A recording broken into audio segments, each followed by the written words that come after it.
Bismillahirrahmanirrahim. Assalamualaikum warahmatullahi wabarakatuh. Alhamdulillah kita dapat bersama ya sekali lagi di dalam slot mingguan Follow Me Dr. Har. Kali ini dalam episod yang ke-11 ya. Dan dalam bulan yang ketiga sebenarnya, dan selepas berbincang tentang kepengikutan dalam bulan Julai yang lepas dan kepimpinan dalam bulan September, dalam bulan Ogos, dalam bulan September ini alhamdulillah ya, kita akan membincangkan tentang etika, ya, nilai dan juga prinsip di dalam kepengikutan dan kepimpinan. Dalam episod yang lepas, memang ada masalah teknikal sikit. Jadi kita punya slot kita tu agak pendek. Saya rasa mungkin lebih kurang 25 minit sahaja. Jadi banyak perkara yang saya nak bincangkan dalam konteks pengenalan kepada etika, nilai dan prinsip itu saya akan bincangkan hari ini insyaAllah ya. Dan dalam konteks hari ini kita melihat the why ya. Kenapa kita harus membincangkan tentang etika, nilai dan prinsip ini ya, apabila kita bercakap dalam konteks kepimpinan dan kepengikutan. Dalam konteksnya mengatakan apakah pentingnya ya etika, nilai dan juga konsep prinsip itu ya di dalam interaksi antara pengikut dan juga pemimpin yang pastinya akan mempunyai impak terus kepada bagaimana ya kehidupan seharian kita ini dijalankan ya. Dr. Har nak mengimbau balik yang sebenarnya ada 5 sistem ya yang akan mempengaruhi tingkah laku kita ya, secara cepatnya, iaitu adat resam budaya. Kita ada sistem yang kedua iaitu norma dan etiket. Dia tak sama dengan etika ya. Etiket itu lebih macam protokol ya ataupun tata tertibnya itu ya. Yang ketiga adalah sistem etika dan moral. Ya, dan mungkin perbincangan kita ini melihat kepada aspek ini ya dalam konteks bagaimana dia mengawal selia tingkah laku manusia. Sistem yang keempat adalah sistem agama dan sistem spiritual. Dan di sini di situlah ada halal haram ya. Maknanya kita akan lakukan apa yang dibolehkan oleh agama tapi menahan diri kita daripada melakukan sesuatu yang tidak dianjurkan oleh agama. Dan apabila keempat sistem ini tidak berjaya untuk mengawal selia seseorang itu, maka di situlah sistem perundangan dan kehakiman ya menjadi sistem terakhir untuk mengawal seseorang itu. Ya, jadi yang nak tahan kan takkanlah kita ni semua nak pakai undang-undang dan peraturan kehakiman saja kan. Jadi sepatutnya kita dengan 4 sistem ini sudah sepatutnya boleh menjadikan kita insan yang sejahtera, di mana orang lain selamat daripada ya mulutnya, tangannya ya dari sudut hasutan hatinya. Jadi itu saja ya yang kita harapkan, dan itu juga ya menunjukkan bahawa dalam kepengikutan dan kepimpinan sebenarnya kita tidak bolehlah ya asyik-asyik kita nak bawa pemimpin kita ni ke mahkamah ataupun pemimpin nak bawa pengikut ke mahkamah ya untuk diadili. Sepatutnya kita sudah boleh ya mengawal selia tingkah laku kita ya dalam konteks kepengikutan dan kepimpinan itu dengan 4 sistem yang ada. Dan dalam bulan ini kita bercakap tentang sistem etika dan juga moral tadi itu ya. Jadi itu premis dia. So dalam konteks takrifan dulu ya, barulah kita lihat bagaimana kenapa pentingnya nilai dan etika serta prinsip ini. Dr. Har ada beri gambaran bahawa ini adalah ibaratkan track landasan kapal kereta api ya. Bayangkan ya pemimpin itu adalah kepala kereta api itu, gerabak yang paling pertama sekali, kepalanya yang akan menarik ya semua gerabak-gerabak yang lain yang diibaratkan sebagai pengikut ini. Dan ini satu analogi yang pada Dr. Har tepat kerana ya berangkainya antara kepala dengan gerabak yang lain itu ya. Maka ke mana saja kepala ni nak pergi, gerabak akan ikut sekali. Dan landasannya itu adalah etika ya, sistem etika, nilai dan juga prinsip yang kita bincangkan ya dalam bulan ini. So itulah dia kepentingan dia ya, bahawa etika, nilai dan prinsip ini ya, prinsip etika, prinsip nilai ya adalah satu yang akan menjadi landasan di mana ya kereta api ini akan bergerak menuju ke destinasinya ya. Oleh sebab itu, kalaulah katakan ya kepala kereta api itu tadi tergelincir daripada ya landasan ini, maka dia juga akan ya membawa bersamanya segala gerabak yang ada. Kita pernah tengok kan keadaan di mana tergelincirnya kereta api. Kadang-kadang tu memang kepala tu yang tergelincir dulu, jadi yang lain ikut je lah. Tapi kadang-kadang ada gerabak itu yang tergelincir dulu dan akhirnya membawa kepada semua juga tergelincir walaupun kepala mungkin tidak mula-mulanya itu tidak terkesan, tapi akhirnya terhentilah perjalanan kereta api itu. Jadi itu yang pentingnya betapa semua pengikut dan pemimpin kena berada di atas landasan yang sama ini. Dan landasan itu juga analoginya kalau kita lihat dia boleh katalah jumpa dengan cabang ke kanan atau ke kiri. Di situlah juga kita kena melihat sepatutnya katalah landasan kita ini yang nak menyampaikan kita ke destinasi kita adalah cabang yang ke kanan, tiba-tiba kepala ni ke kiri. Apa yang akan dilakukan oleh gerabak yang lain itu? Bagaimana kita nak memberitahu ataupun nak memastikan bahawa kita mungkin boleh mengundur, kita tapi boleh ghostan mengundur dan masuk kepada cabang yang sebenarnya. Itu analogi dia secara berfikir secara lateral.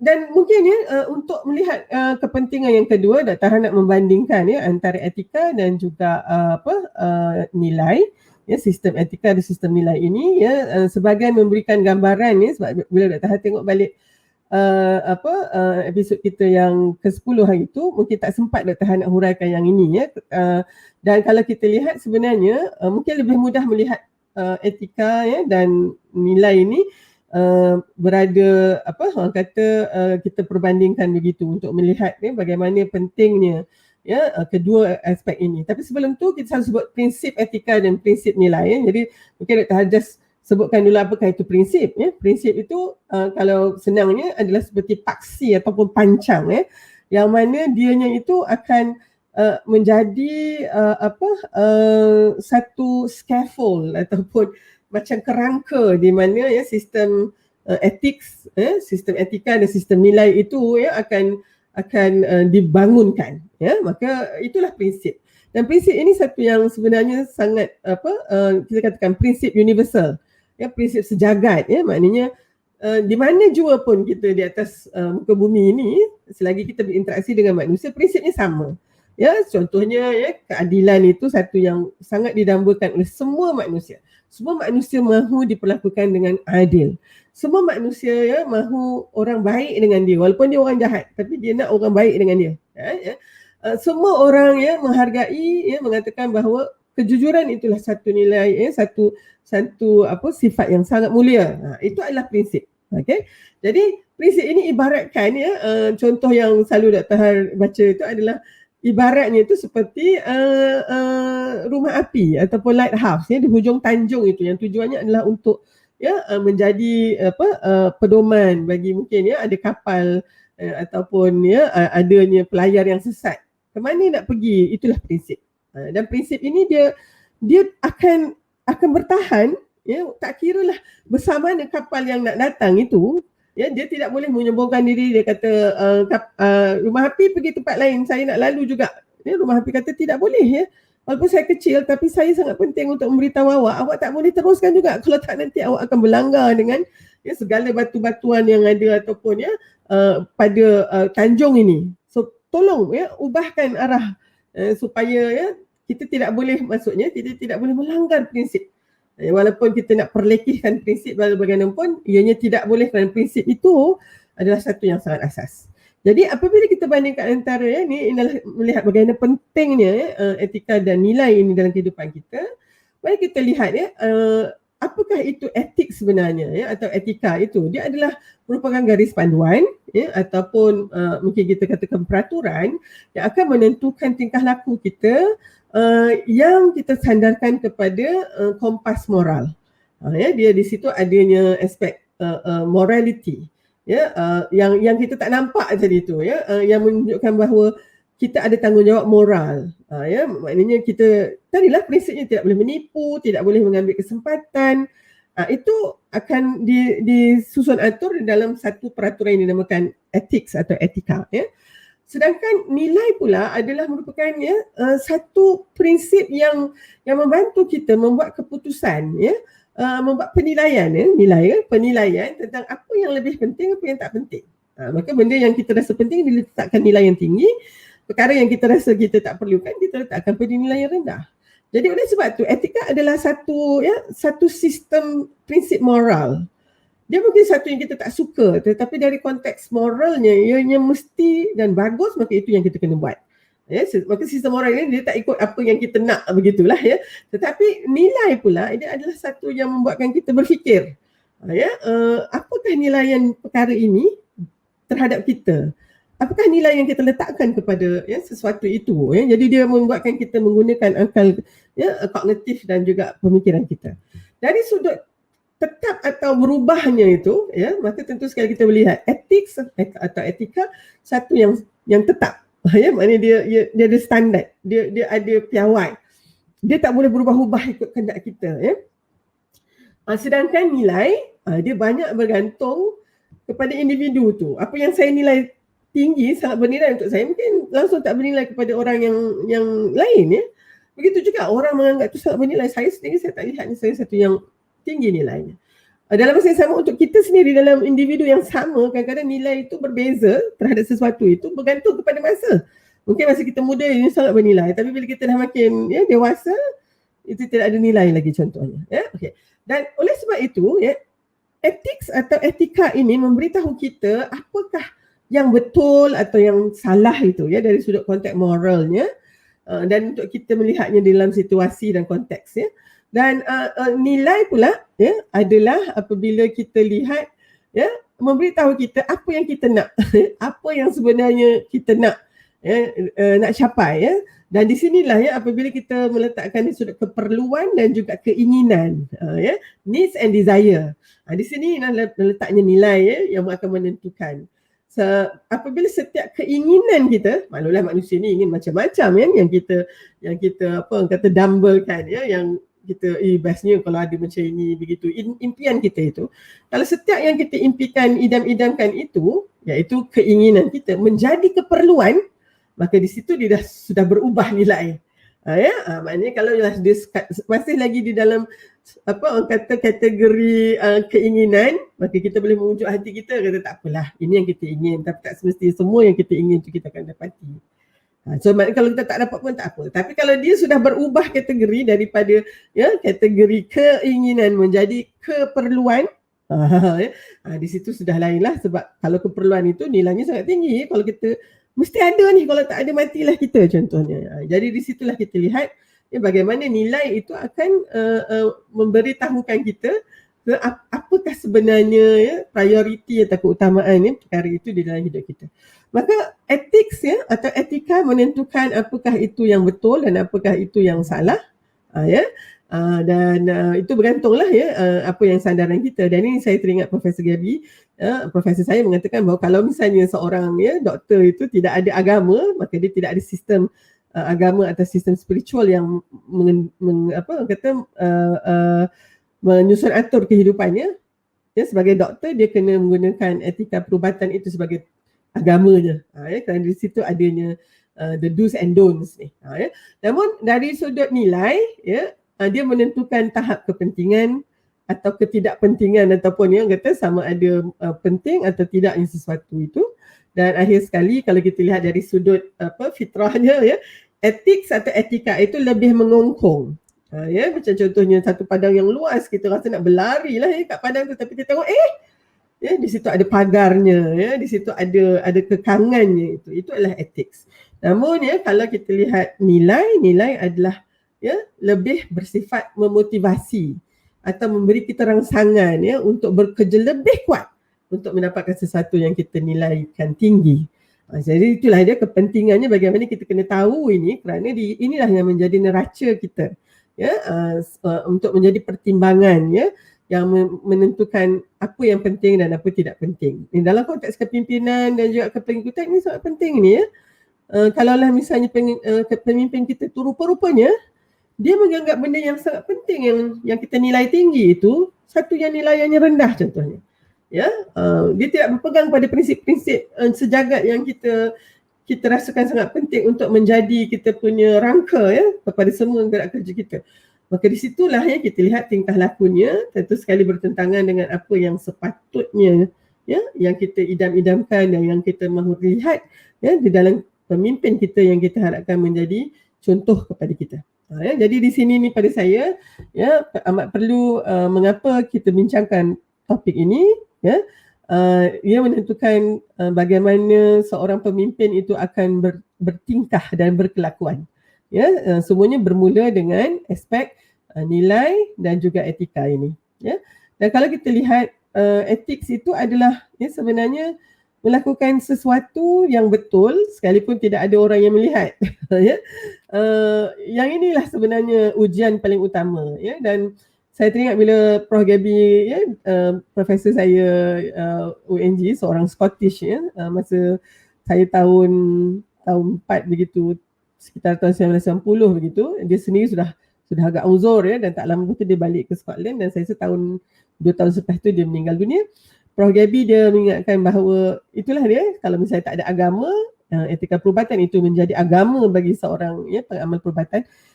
Apatah lagi kalau pengamal perubatan ini mempunyai agama dan juga mempunyai konsep dalam konteks takwa itu. Maka di mana tempatnya yang mana kita tidak diperhatikan. Dan rasa takwa itu adalah rasa bila ihsan itu adalah kita sentiasa merasa kita diawasi oleh Allah Subhanahu Wa Taala. Dan oleh sebab itu saya kira etik itu menjadi satu yang sebati dengan seorang yang bertakwa. Dan dalam konteks ini kita melihat tahap iman itu sebenarnya memainkan peranan sangat untuk menjadikan seseorang itu memegang nilai etika, memegang prinsip etika dan prinsip nilai yang betul. Okey. Dan bila kita menyebut tentang nilai, kita mesti nak tanyakan apakah timbang taranya, apakah di pertimbangan yang nak mengatakan satu itu penting atau tak penting. Dan di sinilah perkaitan antara etik dan nilai itu. Itu adalah kepentingan yang ketiga pula, betapa dua prinsip ini dia bergandingan dan dia tidak boleh dilihat berasingan begitu. Kerana kita lihat seorang yang mempunyai pegangan etik yang kuat, orang itu akan meletakkan nilai yang sepatutnya. Maknanya nilaian dia tu akan meletakkan keutamaan pada perkara-perkara yang memang utama. Bukan hanya pada mata dia, tapi juga apa yang diperlukan oleh pengikutnya, contohnya sangat penting. Dan di situ jugalah dia akan mengumpulkan dan pengaruhnya itu kepada pengikut yang juga mempunyai kacamata dan juga timbang tara atau serta neraca yang sama.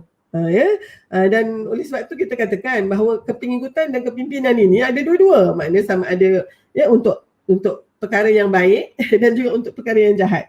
Dalam kita punya filem-filem kan selalu sangat cerita tentang bagaimana kelompok yang jahat ni mafianya lah, pengganas lah agaknya, orang-orang yang mesti ada karakter villain tu kan, karakter orang jahat dan antagonistik itu. Kita tengok dia bukan sendirian.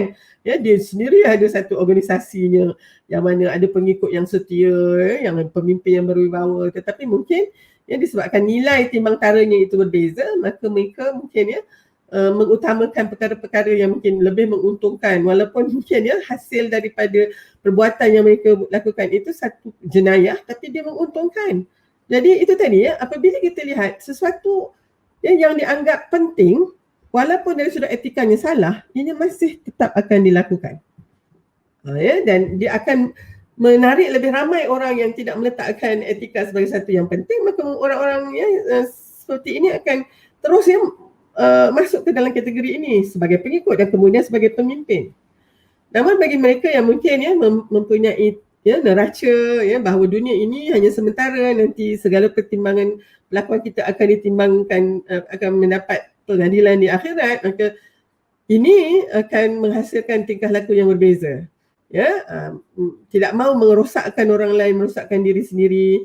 Dan inilah sebenarnya dalam konteks Khalifatul Ard, inilah sebenarnya tanggungjawab yang diberikan oleh Allah Subhanahu Wa Taala kepada kita untuk menjadikan dunia ini sejahtera dengan konteks dari sudut kaedahnya itu adalah dengan cara hidup Islam yang kita katakan syumul dan kamil ini. Jadi begitulah jadi kadang-kadang yang mengelirukan, dia mungkin katakan inilah dia cara hidup Islam, tapi sebenarnya disebabkan oleh pertimbangan nilainya itu sudah mungkin tadi tu tergelincir sedikit, maka bukan saja kepala yang tergelincir, semua satu gerabak gerabak yang berpuluh-puluh di belakang pun sama tergelincir. Oleh sebab itu saya rasa kepentingan yang paling penting tentang etika nilai ini adalah ianya menjadi penyuluh.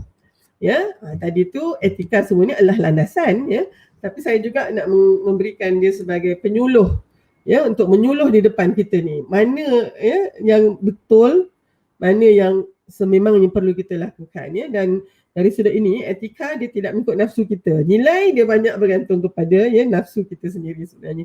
Etika ni dia tidak, ya. Oleh sebab itu apabila Allah mengatakan sesuatu itu ma'ruf, ya, dan kita harus ya melakukan yang ma'ruf dan mengajak orang lain pada ma'ruf.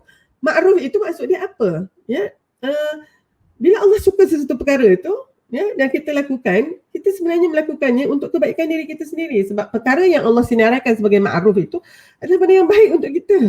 Ya, sementara perkara yang mungkar itu ya, adalah sesuatu yang Allah tak suka kerana Allah tahu itu akan membinasakan kita. Oleh sebab itu dalam konteks kita berdakwah itu, kita kena memberikan faham ya kepada umat dakwah kita ataupun kepada orang yang kita tengah berbicara ini, bahawa ya halal dan haram atau apa yang digalakkan dan apa yang dilarang itu sebenarnya adalah untuk kebaikan kita sendiri. Ya, maknanya mungkin kadang-kadang kita tak berapa perasan, mungkin kita merasakan bahawa tak apalah, saya buatlah sebab Allah suruh kan. Kesian pula nanti Allah kalau saya tak buat. Oh, dia bukan begitu. Allah adalah di atas segala-galanya. Ya. Allah tidak perlukan segala pengabdian kita ini sebenarnya. Tetapi kitalah sebenarnya yang perlukan Allah.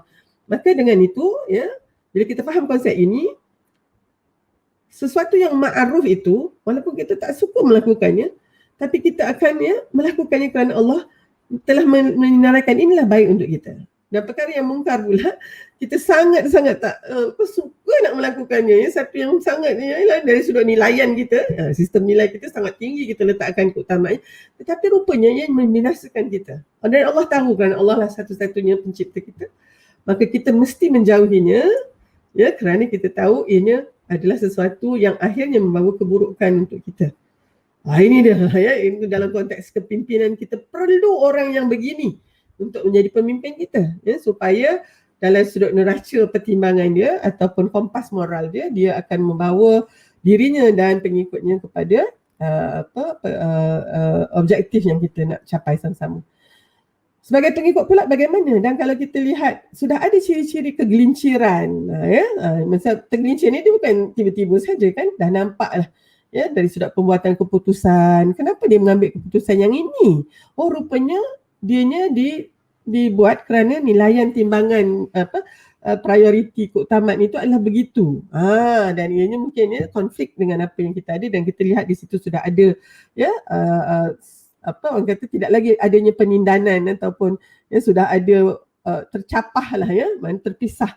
Ya, sudah tidak lagi selari antara objektif yang kita pegang dengan pemimpin kita. Sebab maklumlah ya, kadang-kadang pemimpin ni bermula dengan titik yang sama, ya, dengan niat yang ideal sama, tetapi ya bila banyak berlaku ya selepas itu prioriti menjadi berbeza. Kita mungkinlah selalu kan kita dengar bila kita bertanya dengan kawan-kawan kita mungkin yang sudah berubah contohnya ya, dan mungkin dia berada dalam situasi yang tak sama dengan kita, dan apabila kita berbincang ya, mungkin tujuan kita adalah untuk memberikan sedikit nasihat ataupun memohon satu penjelasan, dia akan bagi tahu kita, oh, you tak faham ya sebab you tak ada dalam tempat saya. Kalau awak ada dalam tempat saya pun awak akan buat apa yang saya buat. Yang gitu tu ya, kita mungkin ya saya katakan terus terang mungkin ya dalam konteks politik ya, saya nak masuk sikit di dalam ni, yang mungkin saya kira agak membuatkan saya sukar ya untuk melihat diri saya di dalam suasana politik itu apabila yang dikatakan bahawa di dalam politik tidak ada musuh ataupun teman yang kekal. Saya tak ada isu dengan ya tidak ada musuh yang kekal itu. Itu satu yang saya sangat kata sokong, kerana saya tak maulah musuh saya sekali jadi musuh akan jadi musuh selama-lamanya ya. Kalau boleh ya, dalam Al-Quran pun ya ada disarankan bagaimana ya dengan musuh kita itu, kalau kita lakukan ya dengan akhlak yang baik ya dan seterusnya, musuh kita itu mungkin menjadi teman untuk kita kan. Jadi musuh yang kekal itu, tiada musuh yang kekal, saya sangat alu-alukan. Tapi yang saya mungkin merasakan agak sukar itu adalah apabila tidak ada teman yang kekal. Maksudnya apa itu? Maksudnya kalau misalnya hari ini seorang itu adalah teman baik saya yang boleh saya percayai, yang boleh saya titipkan keluarga saya kepadanya ya, ataupun nyawa saya sendirilah ya, saya boleh orang kata jamin ya dia akan sentiasa melindungi saya kerana dia adalah teman saya. Tiba-tiba di dalam konteks ini dia mungkin menjadi musuh ketat saya besok. sekiranya adanya kepentingan politik contohnya. Yang itu pada saya sangat sukar ya, dalam konteks memegang kepada prinsip itu. Dan kalaulah misalnya itu dikatakan sebagai satu idealisme yang tidak akan boleh survive ya, ataupun tidak akan boleh ya timbul ya di dalam lautan politik contohnya, memang saya rasa saya tidak akan terjun ke dalamnya lah. Ya, jadi mungkinkah ya kita kira ya adanya tipu muslihat, tetapi sekiranya tidak ada nilai ya persahabatan, persaudaraan ya, nilai dari sudut kasih sayang, dari sudut maruah dan juga apa orang kata tadi hormat dan kebolehpercayaan, saya rasa di situlah ya kita lihat begitu kacau bilaunya ya dalam situasi kita ni ya. Baik, oleh sebab itu ya saya nak nyatakan satu lagi dari sudut kepentingan ya nilai ini dan juga etika, dia menjadi satu karakteristik ataupun indikator ya yang membezakan antara pemimpin dan pengikut yang baik, pengikut yang sejahtera, ya, pemimpin yang ya, boleh diharapkan ya, dengan kelompok pengikut dan pemimpin yang sebaliknya. Maksud saya, apakah yang membezakan ya antara dua kategori ini? Ianya adalah etika dan nilai. Ya, maka dengan itu ya mungkin saya lihat bagaimana ya kita melihat ke dalam sirah ya Rasulullah SAW sendiri, bagaimana Allah menyediakan ya, Rasulullah ya, Nabi Muhammad SAW itu untuk tanggungjawab ya yang bakal digalas sebagai seorang rasul. Maka Rasulullah daripada awal lagi sudah bergelar Al-Amin.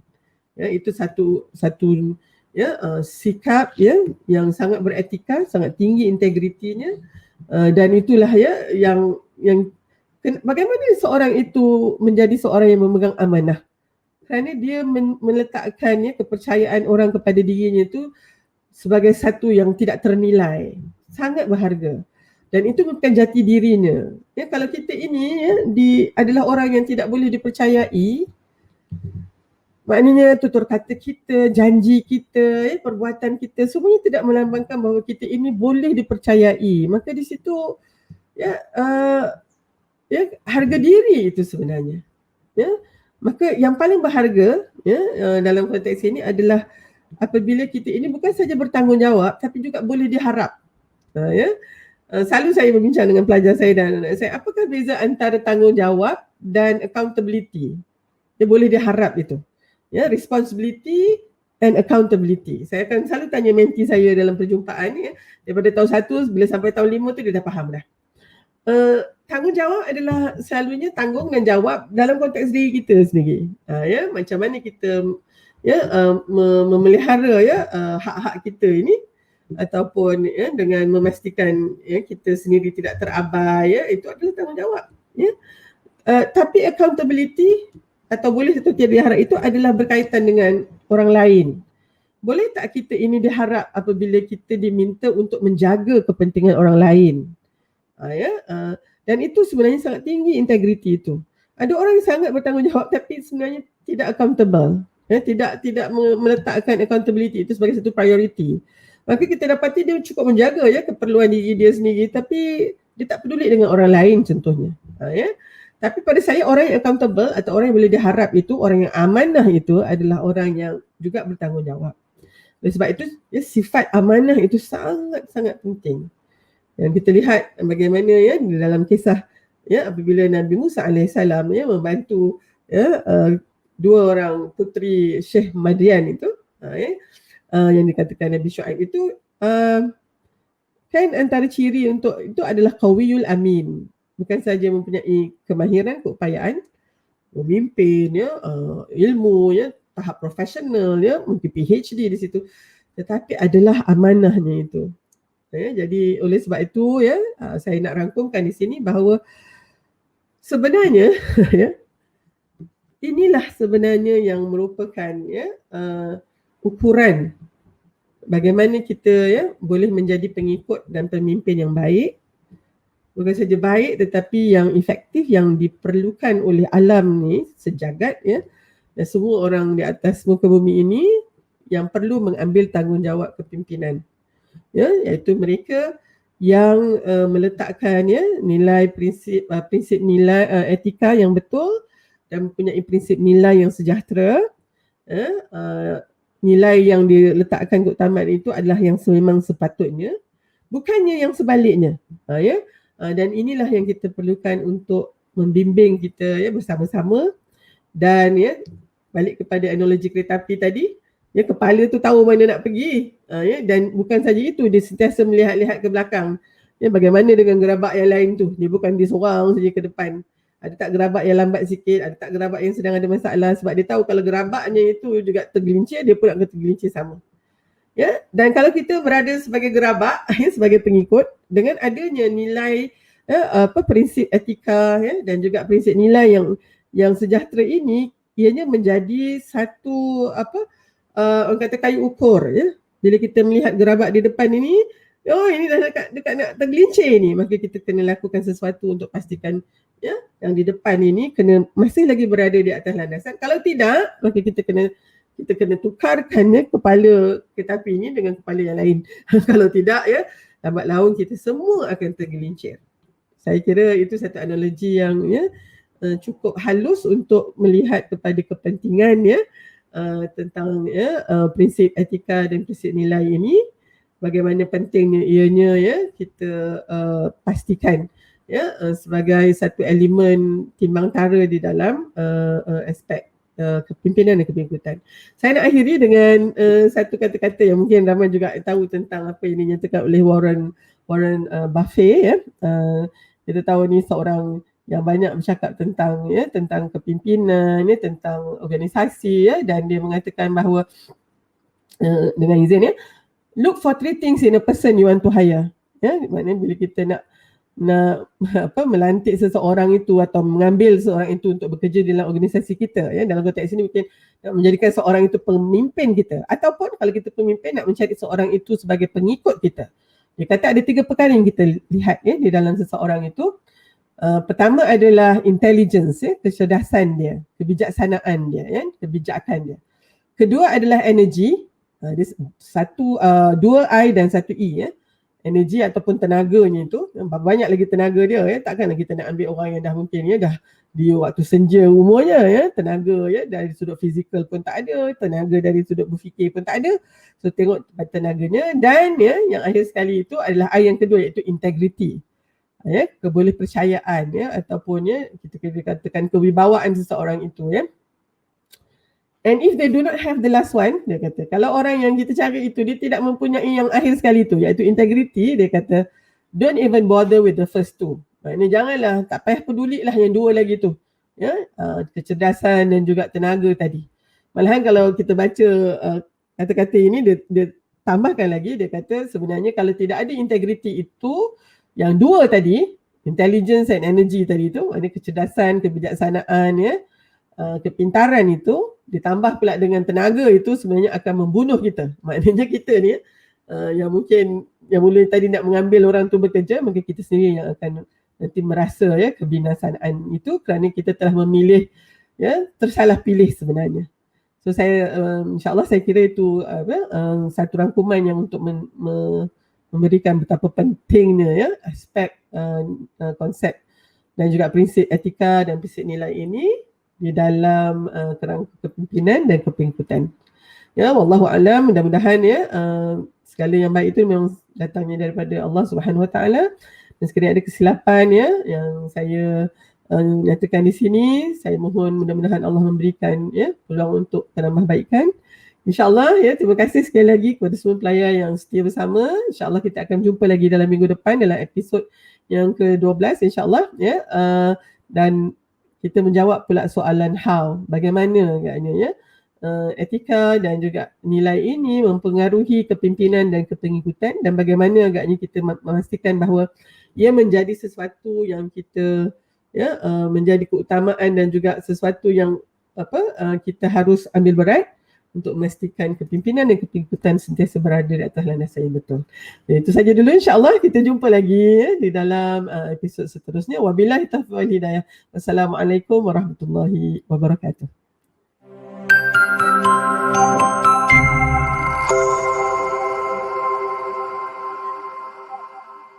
bersama membina masyarakat.